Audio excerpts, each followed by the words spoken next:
tapi sama sekali di Sulsel ada 26 orang. Ya, ini yang terbanyak mungkin di luar Jawa. Ya, kemudian selanjutnya, namun Jaspor itu akan dihilangkan. Jaspor akan dihilangkan, itu akan diimigrasikan ke kenaikan grade penghulu dengan kenaikan tunjangan jabatan.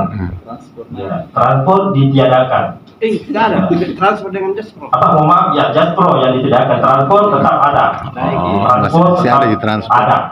Ya. Kemudian ini jadi ini banyak sebenarnya. Kalau tunjangan jabatan, ya, tunjangan jabatan penghulu itu mengikuti juga Perpres 36, juga disetarakan dengan eselon. Ya, kalau penghulu pertama disetarakan dengan eselon 4 yang memiliki tunjangan 500.000. Ya, sekarang ini mungkin 250 ya, itu pertama. Kemudian ahli muda setara dengan eselon 3 yang memiliki tunjangan jabatan 1.250.000. Luar biasa. Kemudian penghulu ahli media setara dengan eselon 2 tunjangannya adalah 2.500.000. Itu sudah di tangan, Pak. Ditambah lagi grade 13. Jadi memang tidak perlu lagi mengintip yang namanya NR, karena memang tujuan Permen 49 ini akan dirubah nanti terkait tupoksi penghulu media. Tidak lagi diberikan ruang untuk mengurusi pengawasan. Bahkan tadi disampaikan oleh Pak Kapi, bisa saja ditarik ke itu setara dengan eselon 1 yang tunjangannya 5 juta. 5 juta ini. Kemudian intinya bahwa penghulu media ke depannya itu diharapkan menjadi konseptor, menjadi fasilitator, menjadi narasumber. Ya, lebih banyak dikedepankan dengan kegiatan pengembangan kepenguluan dan profesi. Bukan lagi masalah NR. Juga disinggung bahwa di Kanwil itu kebetulan kami juga dipercayakan sebagai tim penilai provinsi. Ya, memang yang lebih mendominan itu adalah surat tugas pengawasan. Sementara yang lainnya itu sangat minim. Dan di Permen 49 ini ada berapa kredit bagi pelayanan dan tunjangan profesi dengan pengembangan kepenguluan. Itu kalau tidak mencapai angka kredit yang diinginkan di Permen 49, maka walaupun sudah cukup angka kredit, tapi tidak mencukupi dari pengembangan kepenguluan, terutama bagi penghulu media, itu tidak bisa dilanjutkan, dinaikkan jabatannya. Baik. Bapak, para penghulu yang saya hormati, inilah mungkin yang secara singkat kami sampaikan kepada kita hasil temu konsultasi, dan ada beberapa serap aspirasi yang disampaikan oleh seluruh provinsi, namun malam itu tidak sempat dibahas oleh Pak Dir karena waktu terbatas, sehingga itu ditampung semua. Jadi di setiap provinsi. Ya, baik. Kita kembali ke laptop. Ya. Jadi regulasi itu ada 4, Pak, yang jadikan dari regulasi. Ya. Yang pertama itu Permen nomor 9 tahun 2019. Nampak ya. Ya. Ya. Ini kemudian yang kedua Per-KBKN nomor 6 tahun 2020 tentang petunjuk pelaksanaan pembinaan jabatan fungsional penghulu. Kemudian yang ketiga PMA nomor 16 tahun 2021 tentang petunjuk teknis penggunaan atau pelaksanaan jabatan fungsional penghulu. Kemudian yang terakhir keluar adalah Surat Edaran Direktur Bina KUA dan Keluarga Sakinah tentang format bukti fisik tahun 2022. Ini ada 4, dan ini akan juga menjadi materi uji kompetensi tentang regulasi. Jadi tadi disampaikan oleh Pak Kapi yang minim juga adalah penguasaan tentang regulasi tentang kepenghuluan, dan inilah hanya istilah penghulu pertama, tapi di Permen 49 ini ada ditambah dengan ahli. Ya, penghulu ahli pertama, penghulu ahli muda, penghulu ahli media, dan penghulu ahli utama. Ada 4 jenjang jabatan fungsional penghulu. Ya. Kemudian unsur kegiatan tugas jabatan fungsional penghulu yang dapat dinilai angka kreditnya terdiri dari ada unsur utama dan unsur penunjang. Nah, ini juga banyak pengalaman dari hasil banyak yang lebih banyak unsur penunjangnya daripada unsur utamanya. Ya, padahal yang diutamakan di sini unsur utama adalah 80%. Kalau unsur penunjang itu 20%, tidak boleh lebih dari 20%. Dan banyak yang teman-teman, mohon maaf dari kabupaten, itu banyak yang mendominasi unsur penunjangnya. Semua SK-SK, semua sertifikat, bahkan yang tidak bisa dinilai pun juga dimasukkan. Nah, ini. Jadi tidak semua, Pak, ya, tidak semua sertifikat ataukah SK-SK itu bisa. Ini ada 5 sub-unsurnya. Ya, pertama pendidikan, ya, kemudian yang kedua pelayanan dan bimbingan nikah atau rujuk. Kemudian yang ketiga adalah pengembangan kepenghuluan. Di sini dibutuhkan pengembangan kepenghuluan ini terutama kepada penghulu madya. Lebih banyak di pengembangan kepenghuluan. Kemudian ada lagi tambahan yang baru dari Permen 462, itu bimbingan masyarakat Islam. Di Permen 462 itu tidak ada bimbingan masyarakat Islam. Tapi sekarang ini sudah ada di Permen 49. Di sini di dalamnya ada hisab ru'yat, kemasjidan, manasik haji. Itu semua lapor-lapor itu sudah bisa memiliki angka kredit. Ya, sisa kita bagaimana kita mengerjakan dan melakukan itu. Ya, kemudian yang selanjutnya adalah pengembangan profesi. Nah, ini di sini banyak terkait masalah karya tulis, ya, karya tulis ilmiah, menyadur ataukah membuat regulasi terkait masalah pengembangan kepenghuluan. Kemudian unsur utama ya tadi sudah, unsur utama ini pendidikan, pengembangan sudah. Kemudian unsur penunjang ini. Unsur penunjang itu ada beberapa item, yaitu menjadi pengajar atau pelatih di bidang kepenghuluan dan hukum Islam. Jadi ketika misalnya kita menjadi pengajar pelatih di bidang kepenghuluan dan hukum Islam, kita ada bukti visinya nanti, Pak, supaya tidak sia-sia. Ya, sama saya seperti itu juga. Kami sudah ada saya bikinkan terkait masalah surat keterangan untuk mengajar terkait masalah bidang kepenghuluan. Kemudian yang kedua, berperan serta dalam seminar, lokakarya, referensi, konferensi. Maaf. Jadi semua nanti saya akan kirimkan di file terkait butir-butir kegiatan, baik penghulu pertama, mulai dari penghulu pertama sampai dengan madya. Ya, sisa kita menyesuaikan kita berada di penghulu apa, pertama, muda, madya.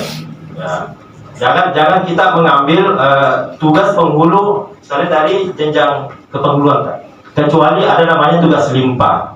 Ya, itu pun tugas limpah berlaku ketika misalnya dalam satu KUA semua di situ hanya penghulu madya, tidak ada penghulu muda. Bisa dilimpahkan tugas limpah dari madya melaksanakan tugas penghulu muda. Nah, itu nilainya 100%.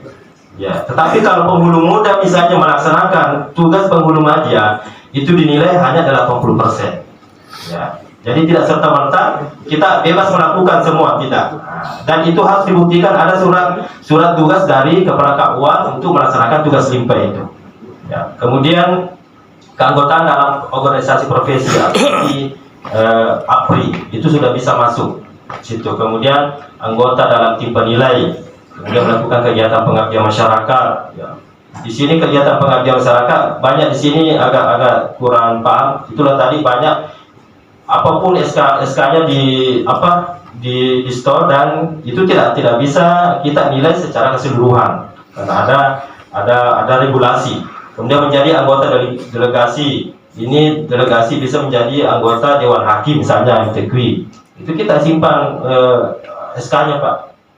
Itu menjadi angka kredit. Kemudian perolehan penghargaan tanda jasa, ya, 10 tahun, 20 tahun itu masuk semua. Kemudian perolehan ijazah, gelar kesarjanaan yang tidak linear. Ya. Jadi ada 2 tempat ijazah sebenarnya. Ada di pendidikan, unsur pendidikan kalau ijazahnya itu linear dan nilainya 50. Kalau SD itu 50. Ya, tapi kalau tidak linear hanya 10. Nah, masuk di unsur penunjang, bukan unsur utama. Nah, itu. Kemudian uraian kegiatan, ini tadi uraian kegiatan tugas penunjang penghulu. Untuk penghulu ahli pertama itu ada 28 butir kegiatan. Ya, ada 28 kegiatan yang harus dilakukan atau tugasnya. Ya, kemudian penghulu muda 28 juga sama. Ya, penghulu madya itu 33 butir kegiatan. Ya. Jadi ada 28 bagi pertama, dan kalau kita mampu melaksanakan itu loh bagus, tapi jangan kita memaksakan. Ya, jangan sampai kita melakukan tapi tidak sesuai dengan apa tadi format bukti fisik juga, itu tidak akan dinilai juga seperti itu. Kemudian tugas limpah tadi saya sudah sampaikan bahwa itu tugas limpah ada dengan syarat ada surat tugas yang diberikan oleh kepala KUA. Kemudian ini tadi sudah 80%. Ya, kompetensi, uji kompetensi. Uji kompetensi ini berlaku ketika seorang penghulu akan naik ke jenjang jabatan, bukan pangkat ya. Ya, ke jenjang jabatan dari penghulu pertama ke muda, dari muda ke madya, dari madya ke utama. Itu harus melalui uji kompetensi dan harus lulus. Ya. Walaupun angka kreditnya terpenuhi, tetapi tidak lulus dalam uji kompetensi juga tidak diproses. Jadi yang menentukan sebenarnya adalah uji kompetensi. Nah, ini berlaku tahun ini. Jadi yang tahun-tahun dulu tidak ada uji kompetensi yang mau naik jenjang jabatan. Ya, seperti itu. Jadi ada tadi 3 disampaikan, itu kompetensi teknis. Ya, ini yang banyak. Artinya kita mungkin rata-rata kita sudah kuasai masalah teknis. Kemudian kompetensi manajerial ini yang kurang. Tadi disampaikan oleh Pak Kabi. Kemudian kompetensi sosial kultural. Dan ini kita ditugaskan oleh Dirjen Bimas Islam bahwa April yang akan mendampingi teman-teman atau penghulu yang akan mau naik jabatan. Ya, tentang uji kompetensi. Ya, jadi minimal 1 tahun sebelum untuk naik ke jenjang, kita sudah bisa ada namanya pendampingan, Pak. Pendampingan. Dan ini kita sisa menunggu kisi-kisi atau apa-apa saja yang menjadi nanti ujian. Ya. Jadi kita kemarin ada usulan bahwa kalau bisa kompetensi teknis itu lebih banyak 70%. Nah, kalau kompetensi manajerial 30%. Nah, itu kita minta oleh APRI, mudah ini diterima ya, mungkin agak mudah lagi. Ya, sudah agak mudah, kita bisa lulus atau lolos dari uji kompetensi. Ya. Baik, kemudian ini pengumpulan angka kredit per tahun. Jadi ada standar yang harus kita kumpulkan per tahun, Pak. Bukan seenaknya saja, ya. Penghulu setiap tahun mengumpulkan angka kredit dari unsur diklat, tugas jabatan, pengembangan profesi, dan unsur penunjang dengan jumlah angka kredit paling kurang sebagai berikut: 12,2 untuk penghulu pertama. Jadi minimal dikumpulkan penghulu pertama dalam setahun 12,2 angka kredit. Tidak boleh dibawanya. Kalau lebih ya, alhamdulillah lebih bagus. Ya. Jadi angka kredit yang kita dapatkan itu tidak ada namanya hangus, tetap dihitung. Kalau misalnya melebihi dari standar dari kenaikan jabatan, itu bisa dinilai dari sisanya itu. Tidak ada lagi istilah hangus, ya seperti itu. Kemudian 25 untuk penghulu ahli muda. Ya, ini minimal 25 angka kredit dalam per tahun. Kalau penghulu madya itu 37,5. Harus dikumpulkan 37,5 untuk penghulu ahli madya. Kemudian ahli utama itu 50 poin kredit.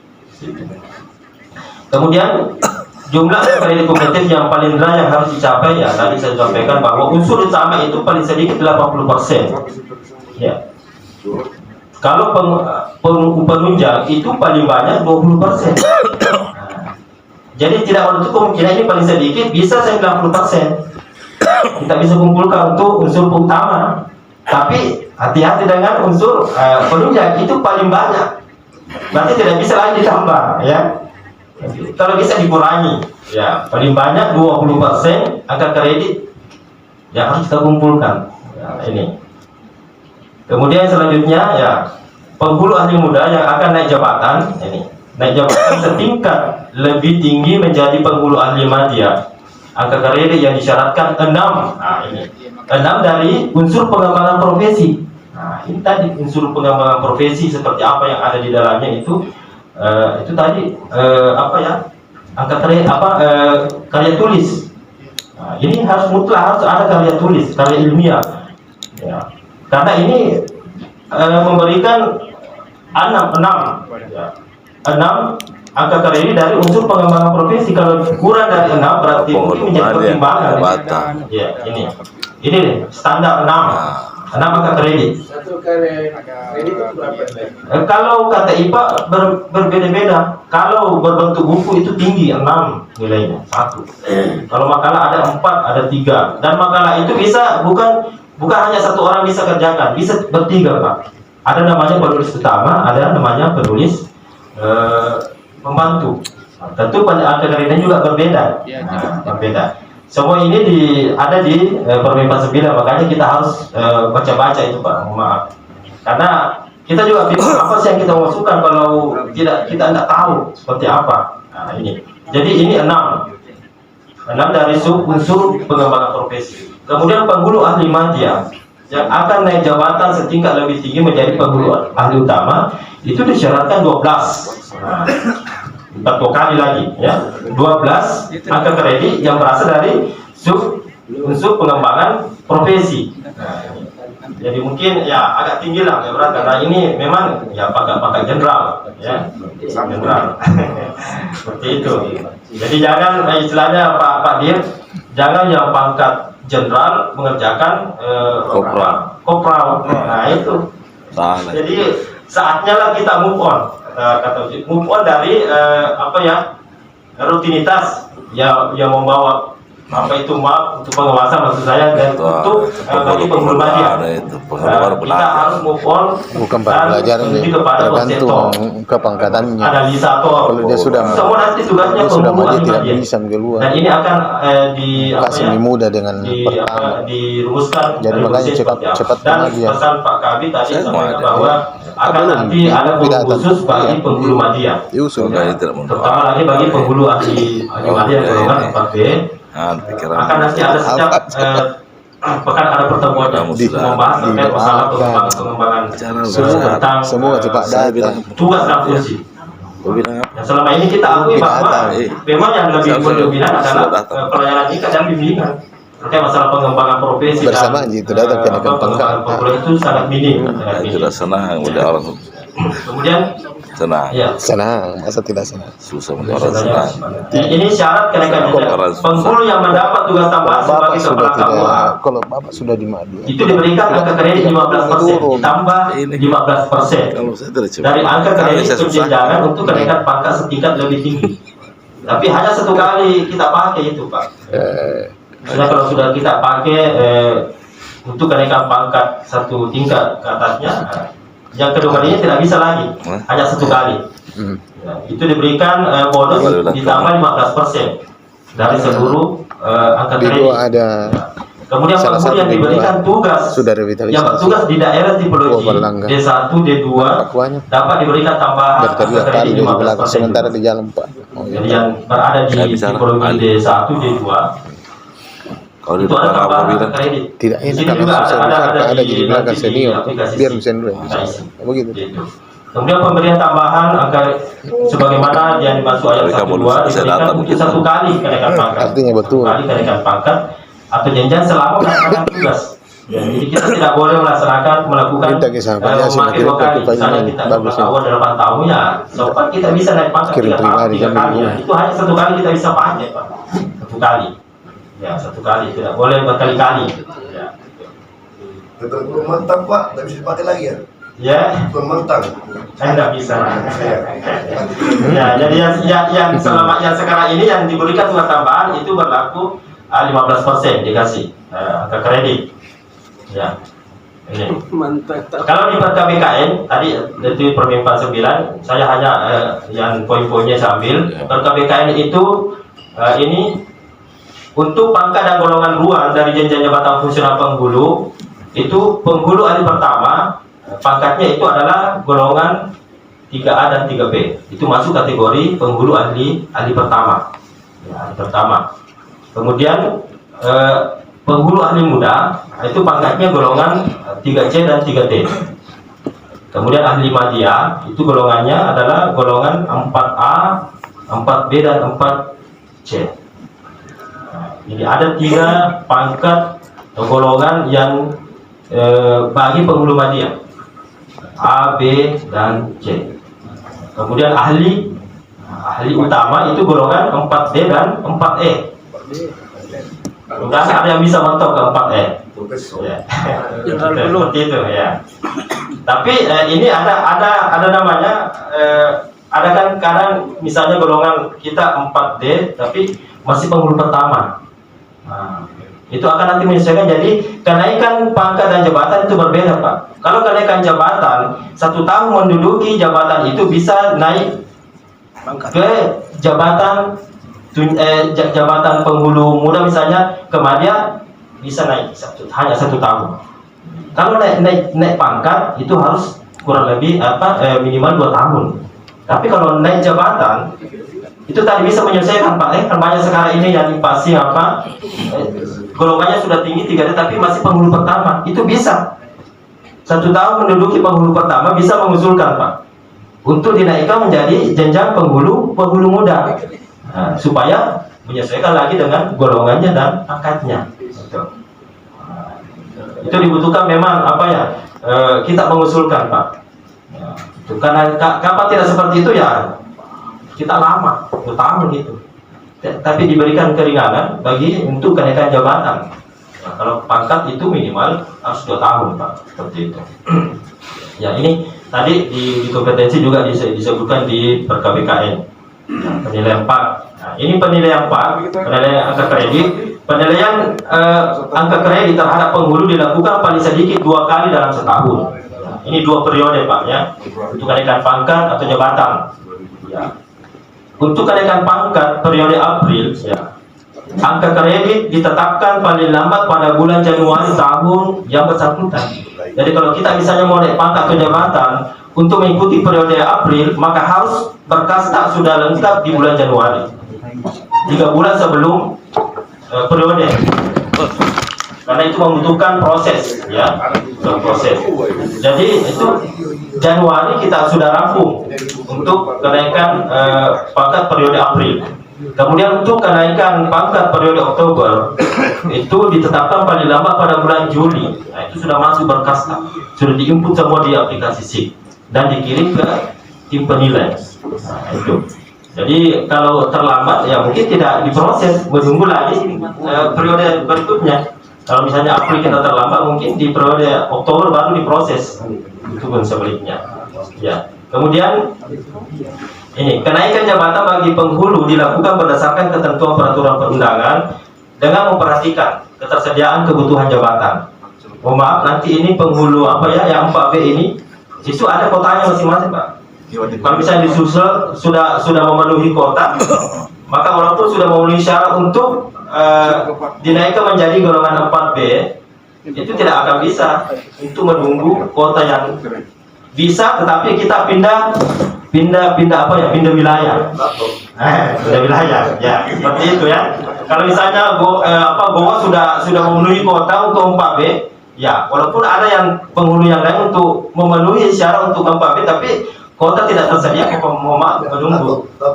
Ya, bisa hijrah di kabupaten lain yang masih banyak kotanya, seperti itu.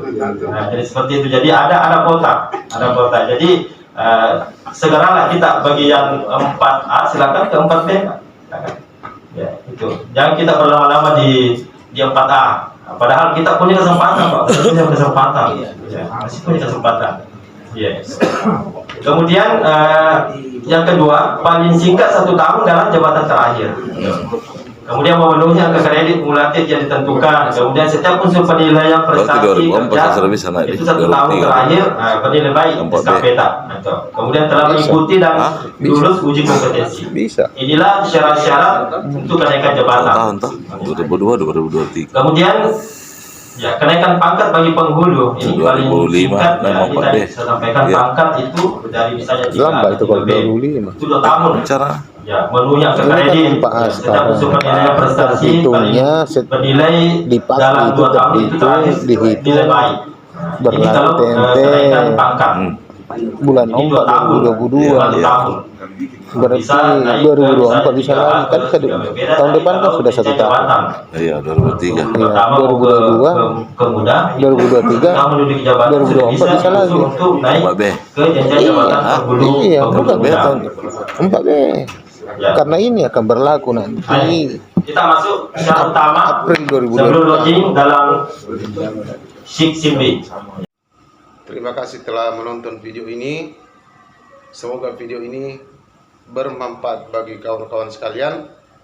Dan jangan lupa subscribe, like, and share. Oke.